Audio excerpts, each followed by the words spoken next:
नमस्कार दर्शक बंधु मु प्रफुल्ल आपण स्वागत करुच्ची लाइव टीवी ओडिया आपण मैंने आज मो सहित देखुं मु अच्छी आज केन्द्रापड़ा जिला रही गुलनगर ग्राम पंचायत सुजानगर ग्राम जो अच्छी ईश्वरीय ब्रह्मा कुमारी विश्वविद्यालय अच्छी आश्रम अच्छी मुझे परिसर में अच्छी आम सहित अच्छा बीके रीना जे कि संपूर्ण जीवन को जे कि ब्रह्मा कुमारी भाव ठाकुर ईश्वर पाखे लीन कर ईश्वर पाखे समर्पण कर समाज सेवा क्षेत्र में बहु ना अच्छी सुनाम अच्छी सी समाज सेवा क्षेत्र में सामाजिक कर्म में लिप्त रोच ठाकुर सेवा कर लोक मान प्रवचन दौरान लोक मान ईश्वरीय धार्मिक चिंतार निमग्न होगापी लोक मान सचेतन कर आज से बीके रीना आम सहित अच्छा स्टूडियो सीधा सड़क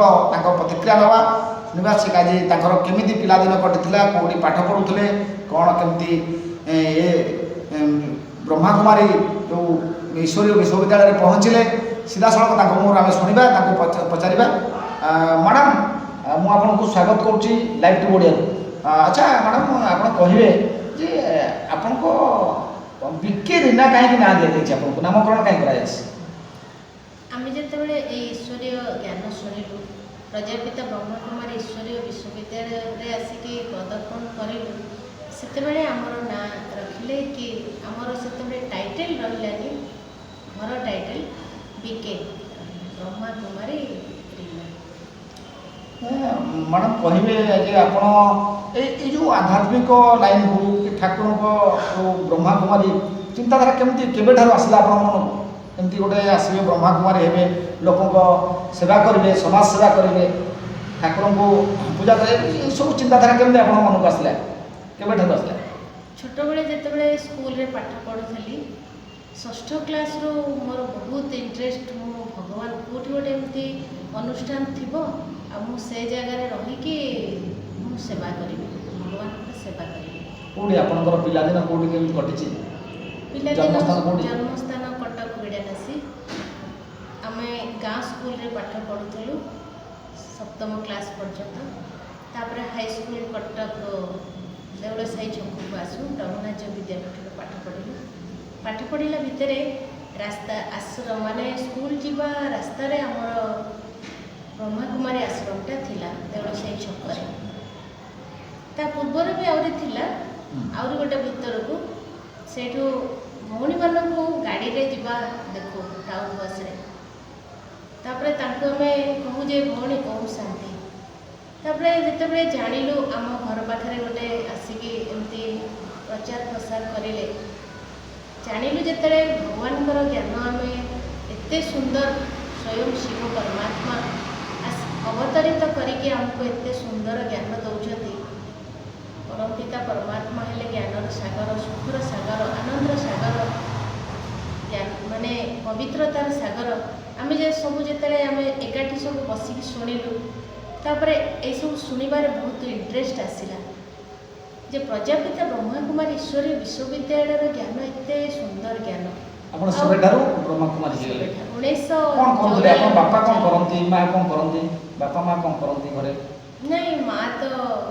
हाउस थे बापा कौन करते बापा थिले गवर्नमेंट प्रेस कितने भाई भाई आप आम 4 भाई 2 भाई स्कूल जीवन पिलादिन जीवन गाँव में कटिला ना सहर नहीं आपंकर कटक हेड़ा बिड़ानासीटा तो सहर ना आगुरी गाँ थी से बिड़ानासी गाँ कहते गाँ कहते एवं कितु सहर पलटि गला पूरा चाकचक्य दुनिया पलटि गला अभिनव बिड़ानासी बिड़ानासी आपने स्कूल क्यारियर आप सरला आप छोट सप्तम जाके पाठ पढ़े तापर पुणी अन्य गोटे स्कूल को गले पुणी मैट्रिक सरीगला आप कॉलेज क्यारियर जाइए पाठ पढ़े उच्चतर शिक्षादान जाइए सबुदिन जेहेतु आश्रम देके जाइथाउ स्कूल एठी गोटे एमती लाइफ रही भाया कुमारी जीवन में आम रही पारिबा तो से जीवनटा से देखिकी मत बहुत इंटरेस्ट हुए जो मुझे ये से रही से जमी बाबा सेवा कर भगवान ସେବାରେ ନିଜର ଜୀବନକୁ ଆପଣ ଖାଲି ଏମିତି ଦେଖିକିନା ଯେଉଁ ବ୍ରହ୍ମାକୁମାରୀଙ୍କର ଯାହା କର୍ମ ଏବଂ କାର୍ଯ୍ୟାବଳୀ ଦେଖିକିନା ଆପଣ ଆକୃଷ୍ଟ ହେଲେ ଆପଣ କିଏ ପ୍ରବର୍ତ୍ତାଇଥିଲେ ଯେ ନାଇଁ ବ୍ରହ୍ମାକୁମାରୀ ହେଇଯାଅ ଭଲ ସେ ଦୀକ୍ଷା ଗ୍ରହଣ କର ଏମିତି କି କିଛି କହିନାହାନ୍ତି ଆପଣ ମନକୁ ମନ ଖାଲି ଦେଖିକିନା ମନକୁ ମନ ଏମିତି ଆକୃଷ୍ଟ ହେଲେ ବ୍ରହ୍ମାକୁମାରୀ ହେବା ପାଇଁ।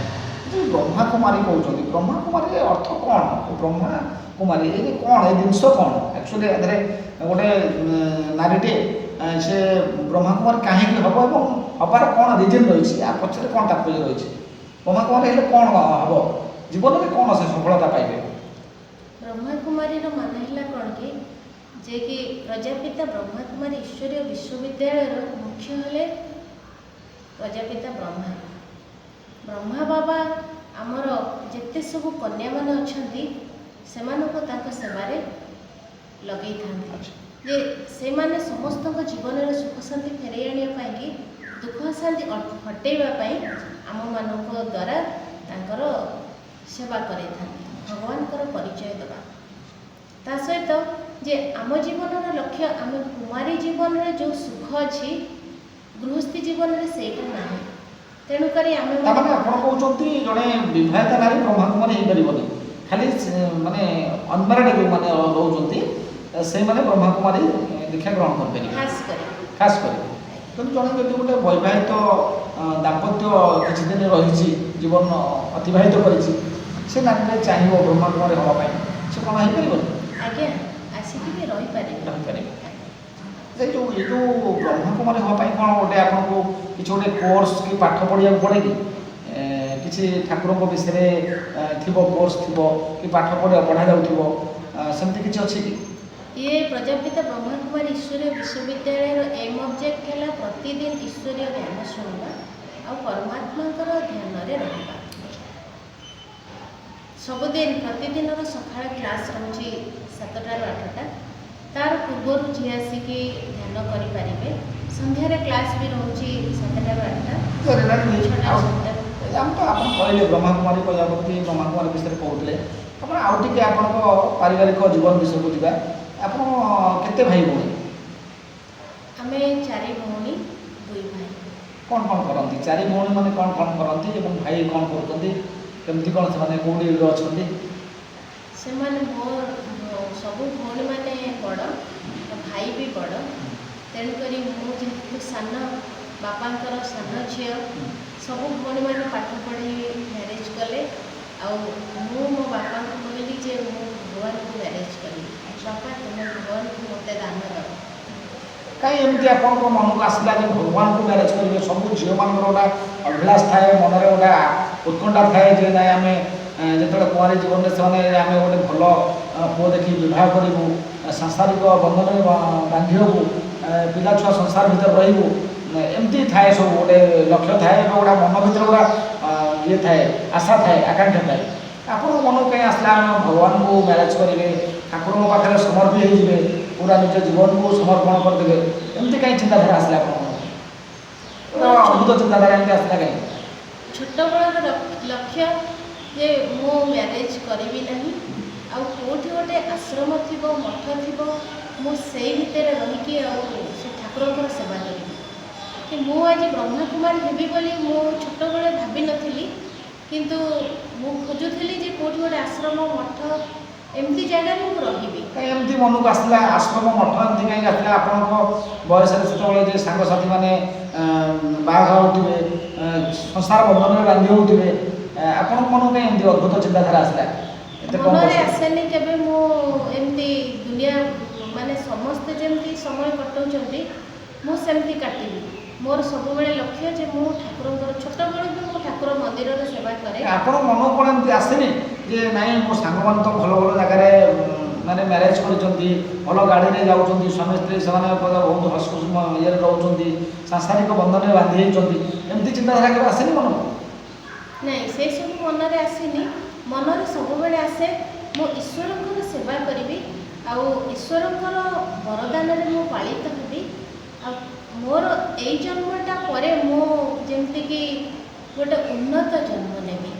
ଯେତେବେଳେ ମୋତେ ମିଳିଗଲା ଏଇ ପ୍ରଜାପିତା ବ୍ରହ୍ମାକୁମାରୀ ଈଶ୍ୱରୀୟ ବିଶ୍ୱବିଦ୍ୟାଳୟର ଜ୍ଞାନ ସେତେବେଳେ ମୁଁ एते उन्नत ज्ञान जे कि आमको लक्ष्य मिलला जे आमको मुक्ति और जीवन मुक्ति मिल आ से आमको आत्मज्ञान मिलगला से मोर बयस मात्र थिला 15-16 वर्षर बयस जेहेतु मो मैट्रिक पढ़ला परे मु कहली बापा मु एई कॉलेज रे पढ़ी आ मते सब टंका पैसा दियो ଆପଣ ଏତେ ଛୋଟ ବେଳୁ ବ୍ରହ୍ମା କୁମାରୀ ହେଇଯାଇଛନ୍ତି ବ୍ରହ୍ମା ଈଶ୍ୱରଙ୍କ ପାଖରେ ସମର୍ପି ଦେଇଛନ୍ତି ଜୀବନକୁ କେତେ ବର୍ଷ ହେଲାଣି ଆପଣ ଏ ଲାଇନ୍କୁ ଆସିଲେଣି 94 ମସିହାରୁ ଆସିଲେଣି ଏବେ ଆପଣଙ୍କୁ କେତେ ବୟସ ହେଲାଣି ଦିଦି 50 ବର୍ଷ ହେଲାଣି ଆହୁରି ଆପଣ ଏଇଟା ପୁରା ବଞ୍ଚିଥିବା ଯାକେ ମଧ୍ୟ ଏମିତି ଈଶ୍ୱରଙ୍କ ପାଖରେ ସମର୍ପିତ ହୁଏ ତାପରେ ଆମର ଏଇ ପ୍ରଜାପିତା ବ୍ରହ୍ମା କୁମାରୀ ଈଶ୍ୱରୀ ବିଶ୍ୱବିଦ୍ୟାଳୟରେ ସମର୍ପିତ ହେବାର 1999 ମସିହାରେ ଆଚ୍ଛା ଏଇ ଯେଉଁ ସମର୍ପିତ ଜୀବନ ଗୋଟେ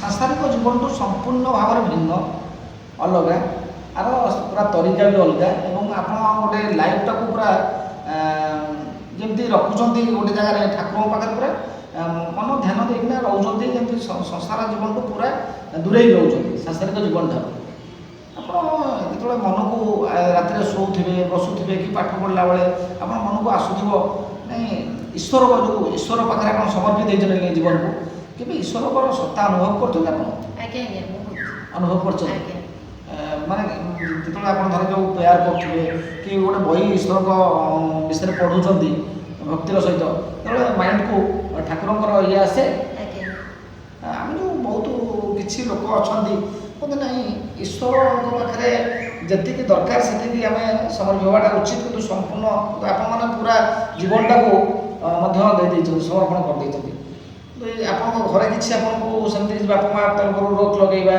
ଯେ ନାହିଁ ତୁ ଏସବୁ କାମ କରନା ତୁ ତତେ ଆମେ ଭଲ ଜାଗାରେ ଗୋଟେ ବାହାଘର କରିଦେବୁ ଇଏ କରିବୁ ଏମିତି କିଛି କହିନାହାନ୍ତି ଘରେ କିଛି ପ୍ରତିବନ୍ଧକ ହେଇନି ପ୍ରତିବନ୍ଧକ ଲଗେଇନାହାନ୍ତି ନିଶ୍ଚିତ ଭାବରେ ଆସିବ ପାଠ ପଢ଼ିବା ପାଇଁ କି ମୋତେ ଗୋଟେ ଘରେ ବନ୍ଦ କରିକି ଭାଇ କହିଲେ ତୁ କଲେଜ ଯିବୁ ଆଉ ସେଇ ସବୁ କଥା ମୁଣ୍ଡରେ ସେ ସବୁ ସଂସ୍ଥା ଭଲ ନୁହଁ ତୋର ଆଗେ ଲକ୍ଷ୍ୟ ରଖ ପାଠ ପଢ଼ିବା ମୁଁ କହିଲି ନାଇଁ ମୁଁ ମୋର ଯିବି ଏଇଠି ପାଠ ପଢ଼ିବି ମୁଁ ଡାଏରୀ ପେନ୍ ନେଇକି ଏଇଠି ପାଠ ପଢ଼ିବି ତା ସହିତ ମୋତେ କହିଲେ ଯେ ତୁ ଯଦି ସେଇଠିକି ଯିବୁ କେବଳ ଯିବୁ ଆଉ ଆସିବୁ କିନ୍ତୁ ଭୁଲରେ କେବେ ସେ ସଂସ୍ଥାରେ ଯେମିତି ସବୁ ସେମାନେ ରହୁଛନ୍ତି ସେମିତି ରହିବାର ଲକ୍ଷ୍ୟ ରଖିବୁନି ତାପରେ ମୁଁ ମୋର ଆସୁ ଆସୁ ଯେତେବେଳେ ମୋ ପାଇଁ ଘରର ଇଣ୍ଟରଭ୍ୟୁ ଆସିଲା ଯେ ନାଇଁ ଆକୁ ମୋ ଲାଇନ୍ଟା ଯେତେବେଳେ ପଡ଼ିଲା ଆକୁ ମ୍ୟାରେଜ୍ କରିବାଟା ଦରକାର ତାପରେ ମୁଁ କହିଲି ନାଇଁ ମୋର ବାବାଙ୍କୁ ମୁଁ ସମର୍ପିତ ହେବି ଯେତେବେଳେ ଘରେ ରାଜି ହେଲେନି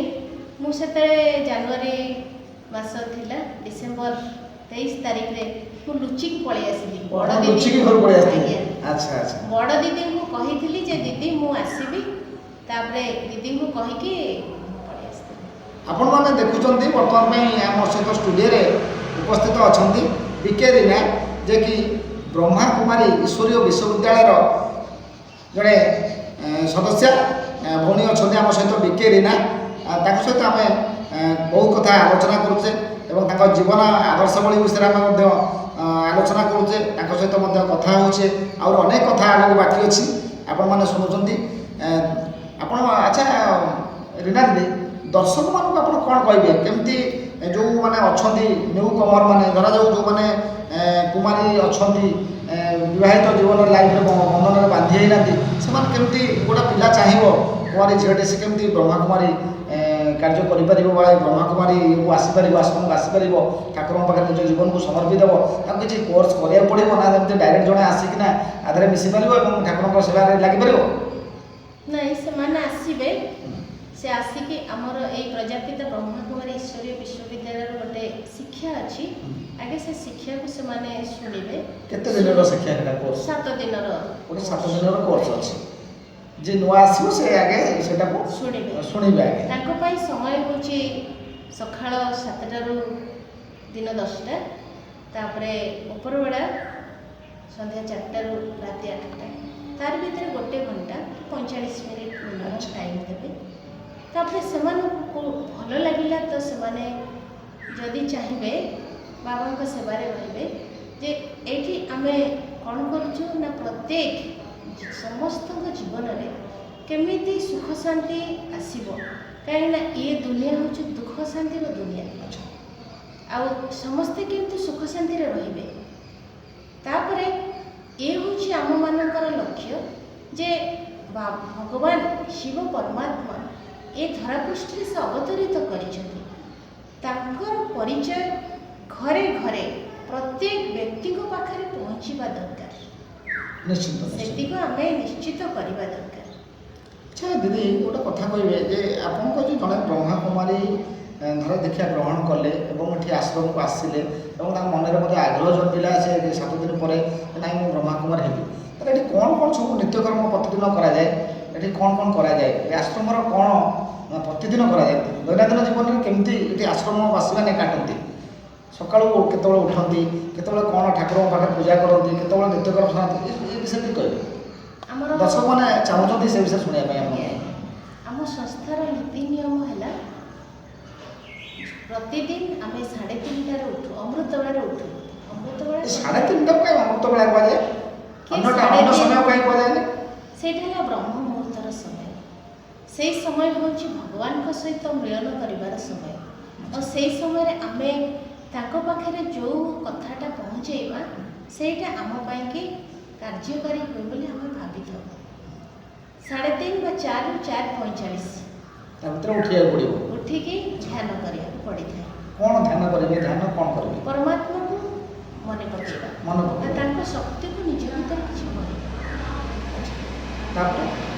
ତାପରେ ଆମେ ଦିନଚର୍ଯ୍ୟା ଯେଉଁଟାକି ଆମ ଆଶ୍ରମର କାର୍ଯ୍ୟ ସବୁ ରହିଥାଏ, ଝାଡ଼ୁ କରିବା, ପୋଛା ଲଗାଇବା, ଆଉ ନିଜର ନିତ୍ୟକ୍ରମ ସାରିବା। ତା ସହିତ କ୍ଲାସ୍ ଯୋଗ ଚାଲିଥାଏ। 8ଟା ଯୋଗ କ୍ଲାସ୍ ବି କରାଯାଏ, ତା ସହିତ 8ଟା ସହିତ ଚାଲେ ଯୋଗ ଶିକ୍ଷା ମଧ୍ୟ ଏଠି ଦିଆଯାଏ। ଆଉ ଠାକୁରଙ୍କ ଈଶ୍ୱରୀୟ ଚିନ୍ତାଧାରା ବିଷୟରେ ମଧ୍ୟ ମାନେ ଶାରୀରିକ ଯୋଗ ନାହିଁ, କେବଳ ପରମାତ୍ମାକୁ ଧ୍ୟାନ କରିବା, ମାନସିକ ସ୍ତରରେ ଖାଲି ଯୋଗ ଶିକ୍ଷା କରାଯାଏ। ଆତ୍ମା ପରମାତ୍ମାର ମିଳନ ରାଜଯୋଗ। ଏ ଯେଉଁ ଆପଣ ଏଠି କ'ଣ ଗୋଟେ ବ୍ରହ୍ମାକୁମାରୀ ଯେଉଁ କର୍ମୀ ବା ସଦସ୍ୟମାନେ ଅଛନ୍ତି, ଭଉଣୀମାନେ ଅଛନ୍ତି, ସେମାନେ କ'ଣ ଖାଆନ୍ତି? ତାଙ୍କର ଖାଦ୍ୟପେୟ ଗୋଟେ କ'ଣ ଅଲଗା ଥାଏ? ଆମେ ଯଦି ଗୋଟେ ସାଧାରଣ ଲୋକଟେ ଘରେ ଭାତ ଡାଲି ଅଲଗା ଖାଉଛି, ଯେକୌଣସି ଜିନିଷ ଗୋଟେ ଖାଇଦେଉଛି, ଏଠି କିନ୍ତୁ ତାର ଗୋଟେ ଅଲଗା କ'ଣ କିଛି ଅଛି କି ସିଷ୍ଟମ୍ ଅଛି ଯେ ନାଇଁ ଏ ଜିନିଷ ସବୁ ଖାଇବ, ଏ ଜିନିଷ ଖାଇବନି, କିଛି ରୋଗ ଅଛି କି? ସେମିତି କିଛି ଅଛି? ଦର୍ଶକମାନେ ବୋଧେ କିଛି ଦର୍ଶକ ଚାହୁଁଥିବେ ଜାଣିବା ପାଇଁ ଯେ ବ୍ରହ୍ମାକୁମାରୀ ହେଲେ ତାଙ୍କର ଖାଦ୍ୟ କିଛି ଅଲଗା ଥିବ, ତାଙ୍କ ପୋଷାକ ଅଲଗା। ଆପଣମାନେ ଆମ ସାଧାରଣ ଜନତାଙ୍କ ଅପେକ୍ଷା କି ସାଧାରଣ ଲୋକଙ୍କ ଅପେକ୍ଷା ପୋଷାକଟା ଅଲଗା ଧଳାର ପିନ୍ଧୁଛନ୍ତି, ଯେମିତି ଆମର ଓକିଲ ଭାଇମାନେ ବନ୍ଧୁମାନେ ପିନ୍ଧୁଛନ୍ତି, କି ଆମର ଯେଉଁମାନେ ଜଜେସ୍ ଅଛନ୍ତି ପିନ୍ଧୁଛନ୍ତି, ସେମିତି ଆପଣଙ୍କର ପୋଷାକଟା ପୁରା ଅଲଗା, ଧଳା ପୋଷାକରେ ରହୁଛନ୍ତି, କିନ୍ତୁ ସେମିତି କିଛି ଅଛି କି? ଯେଉଁମାନେ ଆ ଭିତରେ ରହୁଛନ୍ତି, ଆମେମାନେ ବାବାଙ୍କର ସମର୍ପିତ ଆତ୍ମା, ତେଣୁକରି ଆମମାନଙ୍କ ପୋଷାକ ଅଲଗା, ଆମର ଖାଦ୍ୟପେୟ କିଛି ଅଲଗା ରହୁଛି, ଯେଉଁଟାକି ଆମେ ସବୁ କିଛି ଖାଉଛୁ। ଯେମିତି ଆମର ଓମ୍ ଶାନ୍ତି ଆପଣ ମନ୍ତ୍ରଟା କହୁଛନ୍ତି ସମସ୍ତେ କି ଆମେ ନମସ୍କାର କହୁଛେ, କି ଯାହାକୁ ଦେଖାହେଲେ ଆମେ ତାଙ୍କୁ ହାଇ ହ୍ୟାଲୋ କହୁଛେ, ବହୁତ ଲୋକ ଆପଣ ଓମ୍ ଶାନ୍ତି କହନ୍ତି, ଠାକୁରଙ୍କ ନାଁଟା ନେଇ କହନ୍ତି, କି ହରେ କୃଷ୍ଣ ବି କେହି କହନ୍ତି, ଜୟ ଜୟ କହନ୍ତି, ଜଗନ୍ନାଥ ବି ନାଁ ନେଇ କହନ୍ତି ବହୁତ ଲୋକ, ଏମିତି ବି ଅଛି। ଆପଣ ଓମ୍ ଶାନ୍ତି କାହିଁ କହୁଛନ୍ତି? ଓମ୍ ଶାନ୍ତି କହିଲେ କ'ଣ ଏଇଟା ମାନେ କ'ଣ ଆପଣଙ୍କର ଅଛି ବହିରେ କିଛି ସେମିତି ନା କ'ଣ? ନାଇଁ, ସେମିତି କିଛି ନାହିଁ। ଓମ୍ ଶାନ୍ତି କହିବାର ମାନେ ହେଉଛି ମୋ ଆତ୍ମା ଶାନ୍ତ ସ୍ୱରୂପ। ମୋ ଆତ୍ମା ଶାନ୍ତ ସ୍ୱରୂପ। ଶାନ୍ତ ସ୍ୱରୂପ। ଆଚ୍ଛା, ତାର ମାନେ ହେଲା ଏତିକି ଓମ୍ ଶାନ୍ତି ଯେ ଆମେ ଆମର ଭାଇ ଭଉଣୀମାନଙ୍କ ସହିତ ଓମ୍ ଶାନ୍ତି କହିବାର ମାନେ ଯେ ତାଙ୍କୁ ବାବାଙ୍କୁ ସେ ମନେ ପକେଇବେ କି ନିଜକୁ ଆତ୍ମା ଭାବିବେ। ଆଚ୍ଛା ଦିଦି, ମୋ ମନକୁ ଗୋଟେ କଥା ଆସୁଛି, ଆପଣମାନେ ଏଇ ଯେଉଁ ଛାତିରେ ଲଗେଇଛନ୍ତି ଗୋଟେ ବାବାଙ୍କର ଫଟୋ ଲଗେଇଛନ୍ତି ବ୍ୟାଚ୍ଟେ ଓମ୍ ଶାନ୍ତିର, ସେଇଟା କାହିଁକି ଲଗାନ୍ତି? ଏଇଟା ଆମକୁ ସଂସ୍ଥା ତରଫରୁ ମଡେଲ ମିଳିଛି।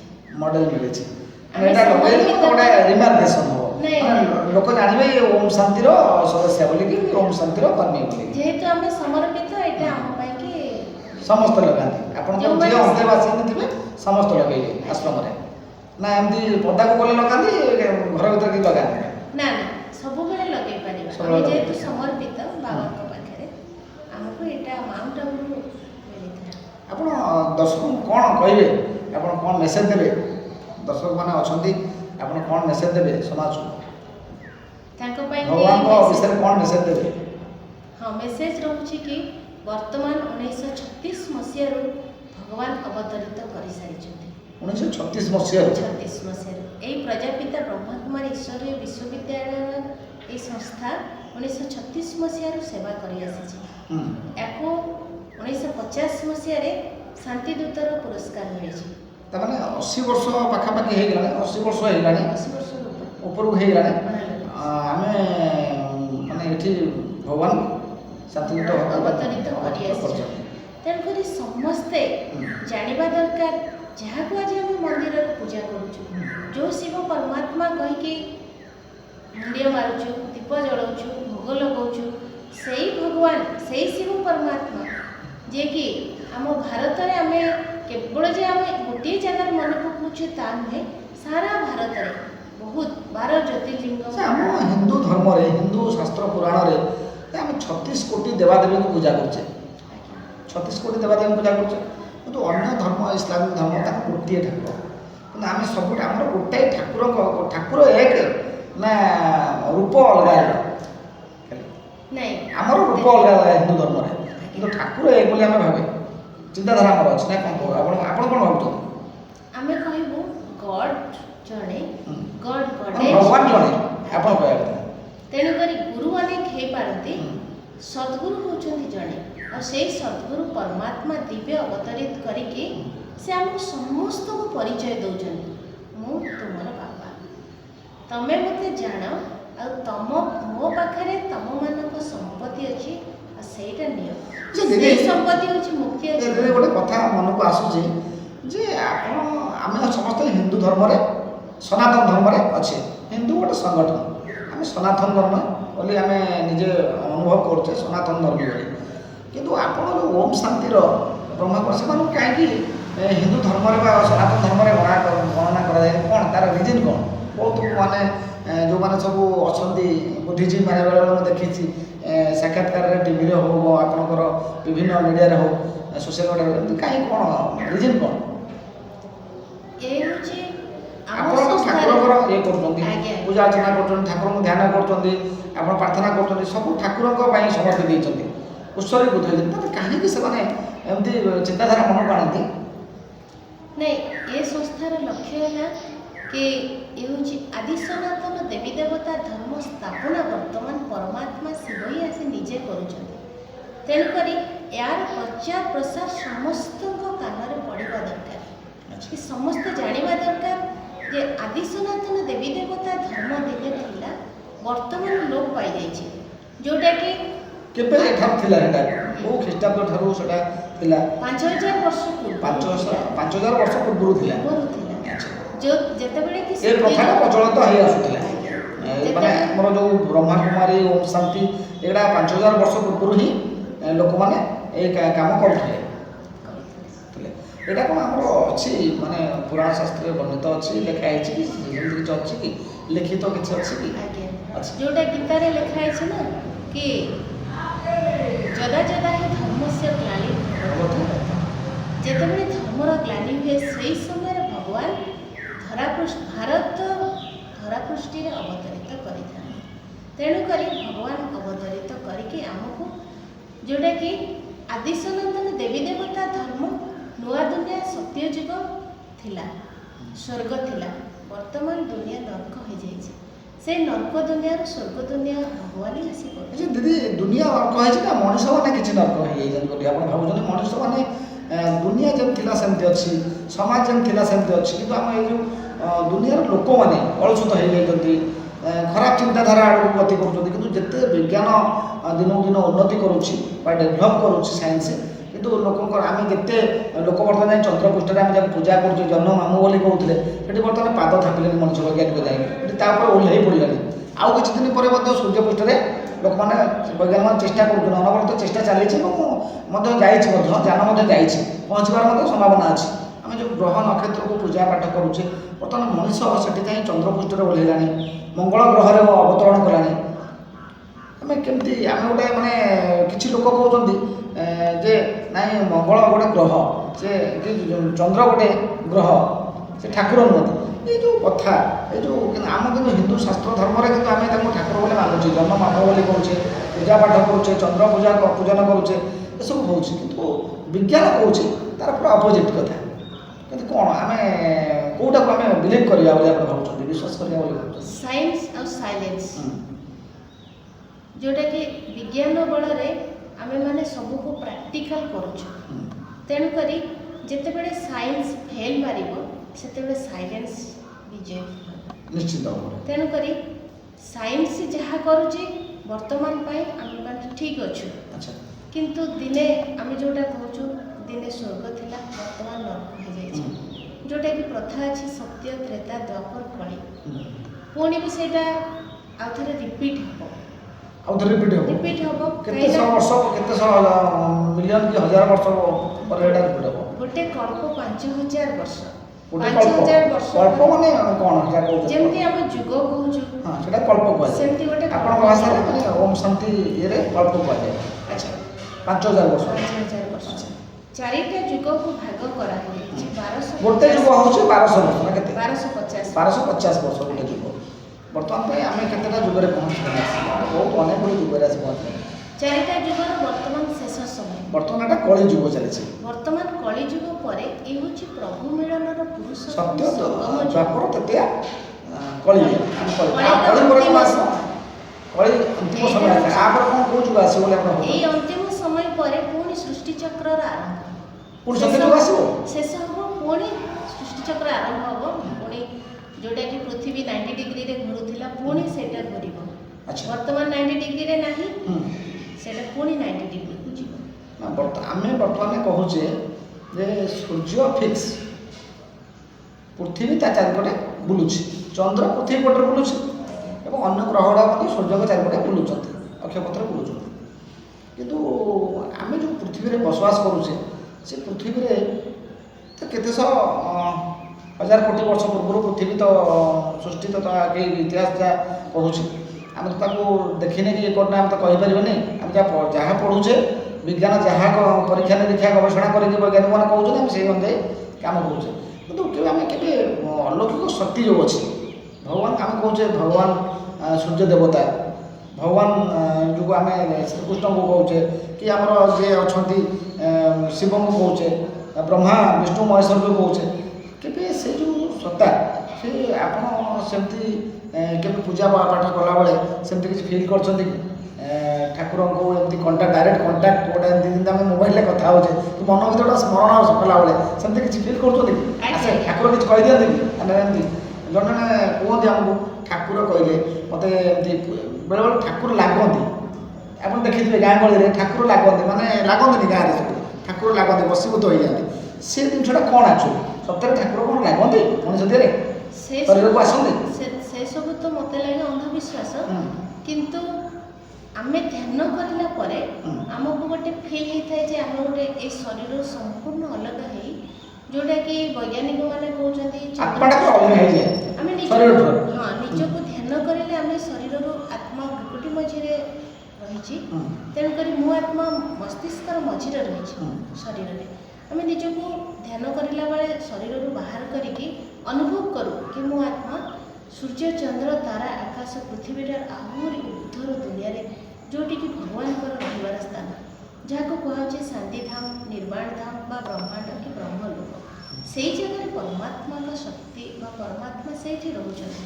ଆମେ ସେଇଠି ତାଙ୍କ ସହିତ ଆପଣ ଧ୍ୟାନ ବଳରେ ଜାଣିପାରନ୍ତି, ଧ୍ୟାନ ବଳରେ ସେଇଠି ଅନୁଭବ କରୁ ସେ ସତ୍ତାଟାକୁ ଆପଣ ଅନୁଭବ କରନ୍ତି, ଫିଲ୍ କରନ୍ତି। ସେଇ ସମୟରେ ଅନୁଭବ ହୁଏ କି ଆମେ ଶରୀରରେ ନାହିଁ। ଆପଣମାନେ ଦେଖୁଥିଲେ ବର୍ତ୍ତମାନ ପାଇଁ ମୋ ସହିତ ଥିଲେ ବିକେ ରୀନା, ଯେ କି ଈଶ୍ୱରୀୟ ବ୍ରହ୍ମାକୁମାରୀ ବିଶ୍ୱବିଦ୍ୟାଳୟର ଜଣେ ସଦସ୍ୟା ଏବଂ ଜଣେ ଯିଏକି ତାଙ୍କ ସମ୍ପୂର୍ଣ୍ଣ ଜୀବନକୁ ଈଶ୍ୱରଙ୍କ ପାଖରେ ସମର୍ପଣ କରିଦେଇଛନ୍ତି ଏବଂ ସେ 14-15 ବର୍ଷ ବୟସରୁ ମଧ୍ୟ ଏହି ଈଶ୍ୱରୀୟ ବ୍ରହ୍ମାକୁମାରୀ ହେବା ପାଇଁ ତାଙ୍କର ଚିନ୍ତାଧାରା ମନକୁ ଆସିଥିଲା ଏବଂ ସେ ସେଇ ସମୟରୁ ମଧ୍ୟ ଯେତେବେଳେ ମାଟ୍ରିକ ପାଠ ପଢ଼ୁଥିଲେ ସେହି ସମୟରେ ମଧ୍ୟ ସେ ଏହି ଈଶ୍ୱରୀୟ ଚିନ୍ତାଧାରାରେ ପ୍ରଲୋଭିତ ହୋଇ ସେ ଆଜି ବର୍ତ୍ତମାନ 50 ବର୍ଷ ବୟସର ହେଲାଣି, ସେ ମଧ୍ୟ ଈଶ୍ୱରଙ୍କର ପାଖରେ ସମର୍ପିତ ଅଛନ୍ତି ଏବଂ ତାଙ୍କ ଜୀବନକୁ ସମ୍ପୂର୍ଣ୍ଣ ଭାବରେ ଉତ୍ସର୍ଗୀକୃତ କରିଛନ୍ତି ଏବଂ কিভাবে ভাবে সে তাঁর কৌলে ঠাকুরଙ୍କର সত্তা বিষয়ে কৌলে ঠাকুর কেমতি পূজা অর্চনা কলে ঠাকুর মন ভিতরে কেমতি স্মরণ কলে ঠাকুরଙ୍କୁ ଆମେ ପାଇପାରିବା ଏବଂ ଈଶ୍ୱରଙ୍କର କୃପା ଲାଭ କରିପାରିବା, ଈଶ୍ୱରଙ୍କର ସାନ୍ନିଧ୍ୟ ଲାଭ କରିପାରିବା, ଈଶ୍ୱରଙ୍କ ପାଖରେ ଆମେ ପହଞ୍ଚି ପାରିବା। ଏବଂ ବ୍ରହ୍ମକୁମାର ଯେଉଁମାନେ ସବୁ ଆସୁଛନ୍ତି ଏଠିକି ଆଶ୍ରମକୁ ଆସୁଛନ୍ତି ସେମାନଙ୍କୁ କିଭଳି ଭାବରେ ସେମାନେ ପ୍ରଲୋଭିତ କରୁଛନ୍ତି ବା କେଉଁ ଭଳିଆ କହୁଛନ୍ତି ଈଶ୍ୱରଙ୍କ ବିଷୟରେ ବିଭିନ୍ନ ପ୍ରକାର ମନ୍ତବ୍ୟ ଦେଇକିନା ଈଶ୍ୱରଙ୍କ ବିଷୟରେ ଜଣାଉଛନ୍ତି ଏବଂ ସେମାନେ ନିଶ୍ଚିତ ଭାବରେ ଆକୃଷ୍ଟ ହୋଇକି ଆସୁଛନ୍ତି।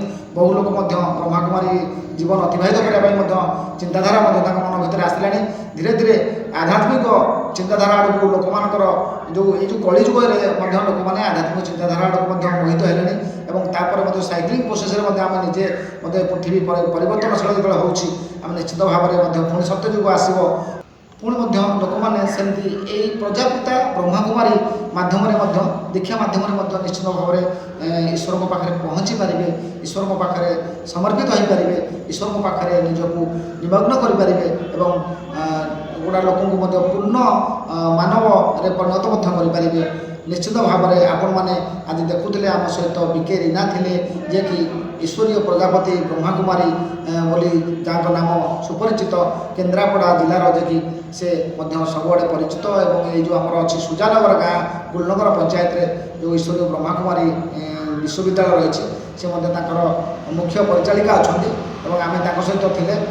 ବହୁତ ବହୁତ ଧନ୍ୟବାଦ ମ୍ୟାଡ଼ାମ୍ ଆପଣଙ୍କୁ ଆମ ଚ୍ୟାନେଲ୍ ତରଫରୁ ଆପଣ ଆମ ସହିତ ସମୟ ଦେଲେ, ଦୀର୍ଘ ଏତେ ସମୟ ବସିକି କଥା ହେଲେ ଏବଂ ସୁଖ ଦୁଃଖ ବାଣ୍ଟିଲେ। ନିଶ୍ଚିତ ଭାବରେ ଆଉଥରେ ଅଶେଷ ଧନ୍ୟବାଦ। ନମସ୍କାର, ଜୟ ଜଗନ୍ନାଥ।